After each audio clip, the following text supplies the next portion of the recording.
Hello, it's Davy Mooney coming to you from the University of North Texas where I run the jazz guitar program. Benedetto artist, Sunnyside Records, y'all. Got a bunch of records over here including The Word, Way Back, got a bunch of stuff. Perrier Street, Benign Strangers, Hope of Home, Live at National Sawdust. The stand is filling up, y'all. 2 Mel Bay books with a third on the way. And let's see, it is summer vacation here at UNT. I'm going to start up doing some camps. Our summer jazz camp here is in July, but I've got some other ones coming up. I got the summer mustache going. Let's see, what else? Head to Brazil in about a month. And, just doing a little bit of this, a little bit of that. But that's not really what I want to talk about. I want to talk about the song My Funny Valentine. Very, very, very famous jazz tune that really, like, several of my favorite jazz recordings are of this song. So it's got a really special place for me. It's one of these tunes where maybe it's not that complicated. It's not the sort of song where I have to dissect too many harmonic or other complicated things about playing the tune, but there's just been so many great versions of the song. And there's a few I'll talk about today. The first would be, the Chet Baker recording from Chet Baker Sings. I guess it's like 53 or 54. And I was just listening to it again before doing this video. And man, it's such an amazing just jazz recording. It's only 2 minutes long. He sings the song one time, from the beginning to the end. And I don't know, a lot of people have commented on Chet Baker's aura, his vibe, the mood that's created by that tune, but man, it takes you to another place. Like, there's this sort of detachment to it, is what I was thinking this time. I don't know, there have been a million books and articles, and there's even a movie about Chet Baker, but it's just like a magical 2 minutes that really kind of transports you to somewhere else. And I believe that, this song is from a Rodgers and Hammerstein play. Is it called Babes in Arms? I was just looking it up, and then it just slipped out of my mind. But where's this tune? Sorry, I'm like, okay, I'm gonna figure this out for y'all. My Funny Valentine. Yes, Babes in Arms, Rodgers and Hart, not Rodgers and Hammerstein. Slightly different lyrical vibe, but apparently that's 1937. So Chet Baker records it in like 53 to 54. Sinatra records it. And then for the guitar community, there's an amazing version on the Bill Evans Jim Hall album Undercurrent, where they do it as kind of a fast tune, just a duet guitar and piano. And there's just several amazing things about that recording. Jim Hall's rhythm guitar playing behind Bill Evans' solo is amazing, kind of Freddie Green-ish style, I guess. Although I never Freddie Green played that quick rhythm guitar. It's amazing. The second chorus of Bill Evans' solo, there's the rhythmical kind of displacement things going on the melody, and also during the guitar solo behind Jim Hall, just the way he navigates that. Really brilliant recording. And then for me also 1964, Miles Davis, the 64 concert with your boy with Herbie and Tony Williams and Ron Carter and George Coleman. And I remember transcribing that George Coleman solo. That's like one of my favorite solos in the whole repertoire. It's really like beautiful in every way, so perfect. Every note is perfect. And so those are the 3 recordings maybe I'll talk about. So Chet Baker and of course, confession time. I first, in trying to learn this song, I went straight to my real book that I had back in 1995 and looked at the chords. And you do have this sort of Stairway to Heaven. Most people play it in C minor. I think Sinatra's in like B minor. And it kind of has that, my funny Valentine, sweet comic Valentine. The little line cliche of like C minor to C minor over B, to C minor over B flat, to C minor over A, perhaps. Although the Chet Baker one, they keep it all with a low C. The bass goes, and it's kind of part of the weird vibe of the song. He keeps the C at the bottom, and even on the A flat, F minor. At some point they get away from it and do a 2/5. So maybe one way to think about the chords are C minor, then kind of a G7, C minor, F7 for the first 4 bars, and you can do different inversions on that. You can do the My Funny Valentine. It works sort of with the melody contrapuntally, Sweet Comic Valentine. You can do that, or you could, like on the Bill Evans Jim Hall, it's kind of quick.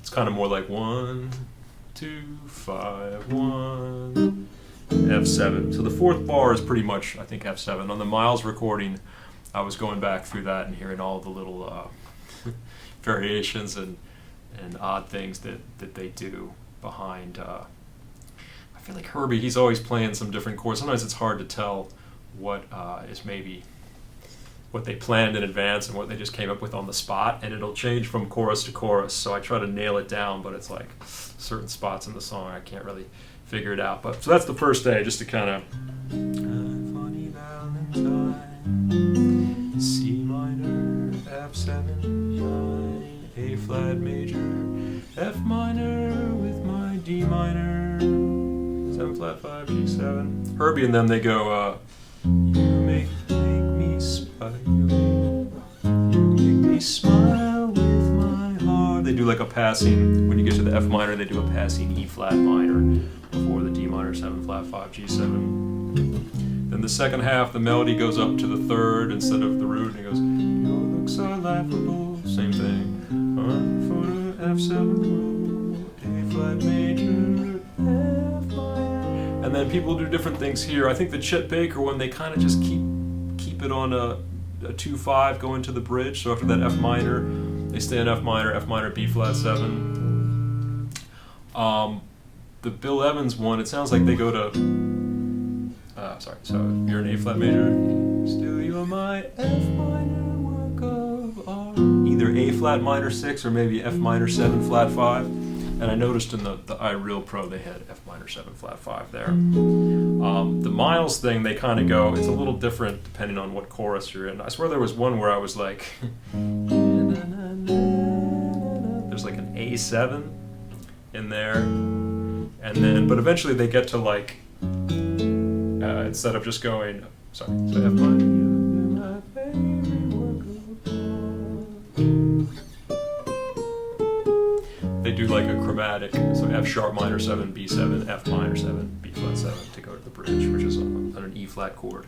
I kind of like to just stay with the A flat minor 6 vibe, or the F minor 7 flat 5 to B flat 7. I don't know, but I'm always ready for people to kind of go up a half step and do the F sharp minor B7, F minor B flat 7, because you know the Miles changes, even though they change, the changes are always changing.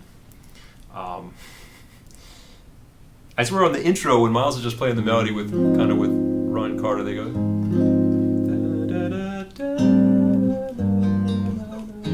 There's like after the A flat major 7, there's an A minor 7 flat 5, a G minor, and an F minor, and then a B7 to B flat 7. But that doesn't seem like I was looking for that later on in the solo, or in the performance, like behind George Coleman and other people, and I didn't hear that happening again. So maybe it was just a one-time deal. But anyway, I play it and I'm ready for the chromatic 2/5 thing before the bridge. And then I remember in my good old real book, the bridge was always written as like, take your E flat, F minor, G minor, F minor, E flat major, F minor, G minor, F minor, for the first 4 bars, but that is not what anybody does on the versions that I was listening to. The Chet Baker, they kind of, it's all over a B flat pedal, and it's kind of just 1 to 5.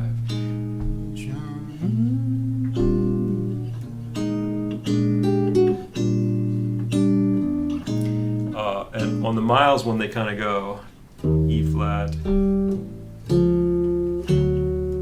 least during Miles solo, it's kind of cool, like.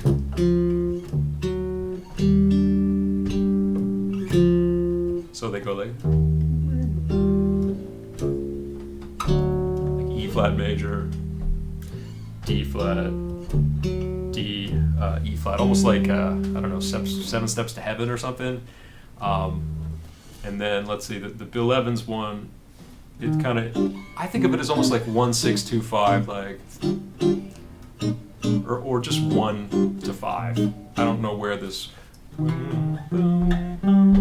that actually comes from. I mean, it is something that you could do. It doesn't break any rules, but these 3 versions, none of them do that. So anyway, you have like, I think of it as like figure less than green.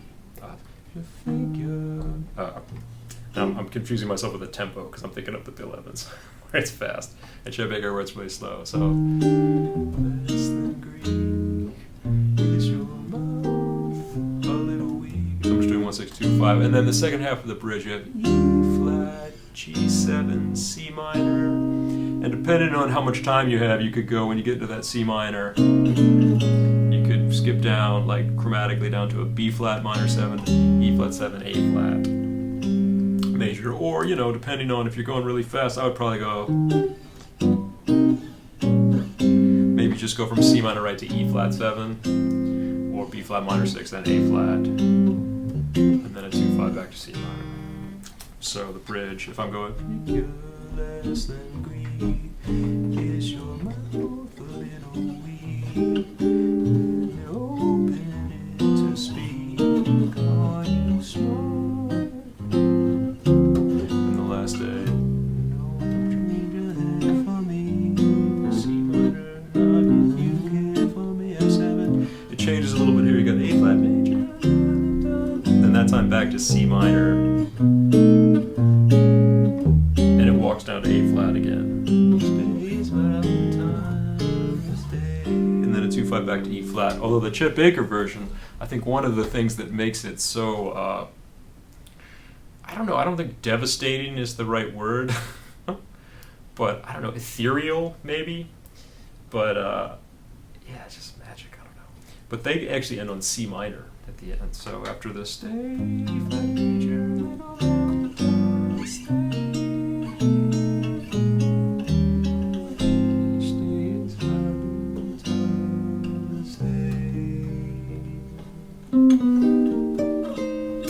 so ends on C minor, but the other versions resolve to E flat major. So I don't know why Chet made that decision, or why maybe the other versions made the opposite decision, because I never saw Babes in Arms. I was a babe. I wasn't even a babe in arms at the time. But another thing that's kind of fun about Miles Davis's version, like he starts it kind of rubato with just with the bass, and he does this thing where he goes, so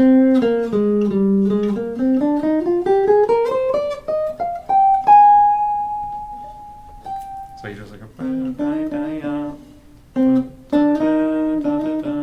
instead of you make me smile with your heart, he goes, and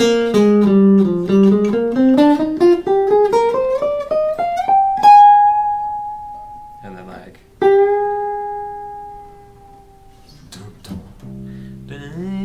he always does that interesting kind of like scale thing, like I guess it's in the notes of an E flat major scale up to that high A flat,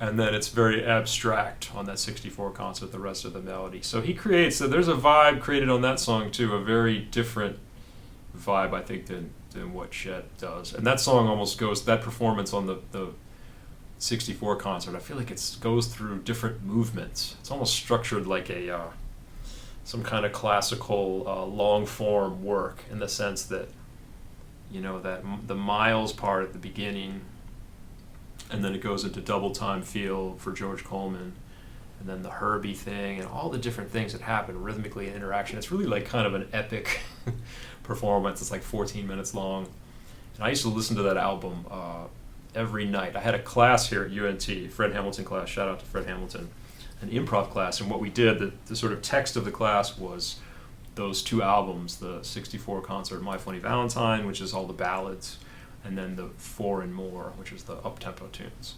And that was our repertoire for the semester. So I would go home and like listen to that every night. Particularly, I would like turn the lights down with candles and stuff, and just kind of vibe out to that performance. And you know, the other one's Stella by Starlight on that record where the guy yells. That's fun. There's an audience member. Anyway, I encourage you all to. I have an LP over to keep looking over there because I have an LP that I haven't actually played. I bought it and it sits on the piano here in my office. But yeah, in terms of playing on this tune, I don't know. There's not really. It's pretty straightforward harmonically. I guess you have different sort of forms of C minor in the first like little bit, where you kind of have C minor, and then it kind of goes to F7. So maybe that's like the difference between sort of a C minor key center where you're kind of going like C minor 2/5, so maybe sort of C harmonic minor. And then when that F7 comes, you're in C Dorian. And then there's an A flat major chord, so you're kind of C Aeolian.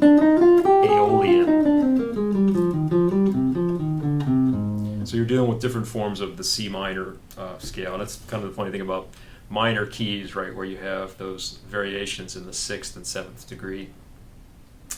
And then, you know, also the 2/5 going to E flat major on the bridge is sort of a minor 2/5 going to a major chord. It's kind of a cool sound. That's a place you could play A flat Dorian, which I guess is also F Locrian. Sometimes I don't know what the root, depending on what you're playing as the root, whether it's A flat 6 or F minor 7 flat 5, it's all the same thing. And then different kinds of B flat 7s that take you to the E flat.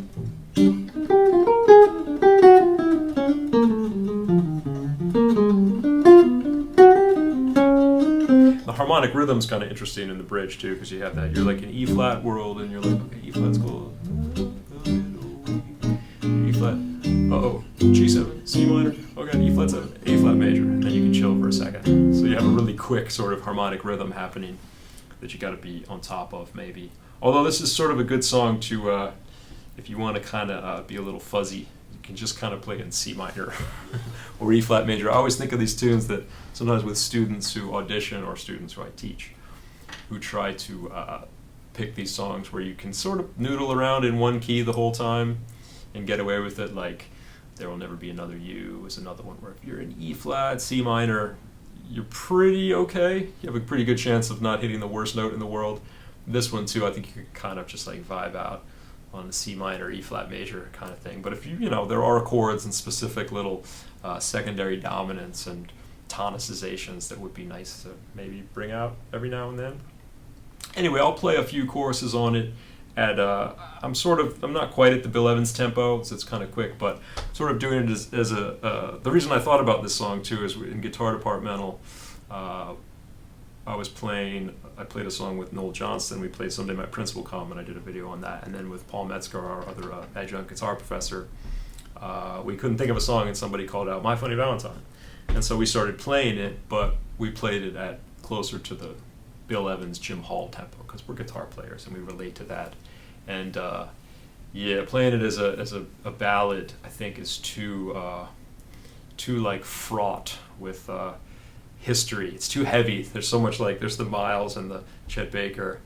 I don't know. I feel like it's easier to kind of play it at a quicker tempo, and maybe you don't have as much history behind you. You don't have those ghosts around your shoulder as much. I don't know. They're nicer ghosts, maybe. The ghosts of Chet and Miles. I don't know. I'm sort of intimidated by them. Anyway, so My Funny Valentine, y'all, and check out Chet Baker, Miles, and Bill Evans and Jim Hall. All right.